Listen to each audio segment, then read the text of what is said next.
flares seem to have got a lot of people talking because they're wondering where everyone's getting them. They're wondering how they're getting into pitches. You've had an experience yourself. Yes, we did. Myself and three of my family, including my partner, were at the Leinster final, the Loudmead one in May 25. So it was just in relation to Flair's problem is not just related to soccer. It's also an issue for Gaelic and in Croke Park.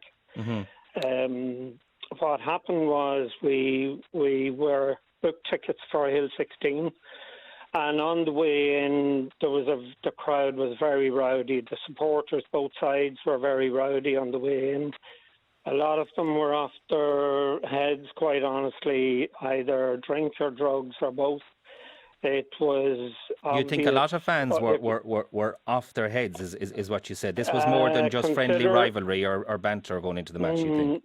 Yeah, it was. It was actually scary going in. I was a little bit worried about it going in because I'd never come across that before. I'm a rugby fan for the most part. I've never come across anything like the scenes that I saw on that day.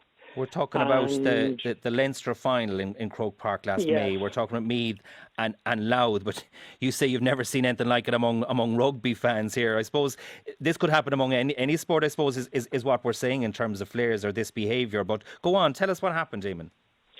Yeah, well, because of the situation going in, and you could see some of the fans openly doing lines of coke outside the toilets on the way into the Hill 16. Openly doing lines of coke outside the toilets in Croke Park? Yes, yeah. So as a result of that, we decided to not go up any distance up the hill. We stayed at the bottom. The view wasn't great, but so be it. Stayed low down for safety reasons, you know. Because and were you at the toilet? You had your partner and your grandson, I think, as well. You said so. Yes. That's uncomfortable if you witness that if you're going to the toilet or bringing a child to the toilet. Very, and I'm not easily scared type of person. I'm well able to look after myself, but this was quite intimidating. So we went in anyway, and as I say, stayed down low. And maybe 5 to 10 minutes into the game, I looked over, my partner just dropped like a sack of potatoes beside me. She fell over onto the concrete steps, just missed the steel barrier that was in front of her. But she reached out to save herself, and I went over then to help her up. One of the stewards came over. Eventually, I got one of the stewards' attention. My son helped as well to lift her up, but she was actually knocked out for about half a minute. My goodness, and what had happened? There was a flare right beside her, a green flare, which was still lit at the time. And the flare was lying beside her. So the flare had been thrown from further up on the hill, had struck her on the top of her cheekbone. And as the registrar said later on, when she saw her, if it had been a few millimetres higher, it could have killed her because it just missed her temple. My goodness, because he ended up in hospital here. Yes, she ended up in hospital and had to see several consultants. She had MRI scans done, and it was shown that she had what's called a comminuted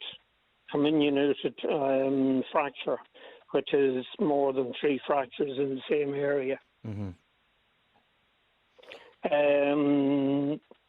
At the time, we were more concerned about her well-being and didn't really, look into the situation itself as to the reasons for around it happening. But now, that injury is still there. She's still going for physio. she on rehab and may possibly have to have surgery on it as well. It's most likely. So various long-term So injuries here from the fall. Did she have burns of any kind? Because we heard of a child getting hit here in Dundalk last week as well, and injuries to the face. No burns. It would appear that it was the sharp end, the closed end of the flare that hit her, rather than the open flare end. I'm so sorry to hear of this, Eamon. It sounds like a very frightening ordeal for yourself and for your grandson as well, all having to leave the match because of this. Where you believe she was, well, you saw the flare, she was hit by the flare and fell to the ground and still recovering now. How's she doing? She's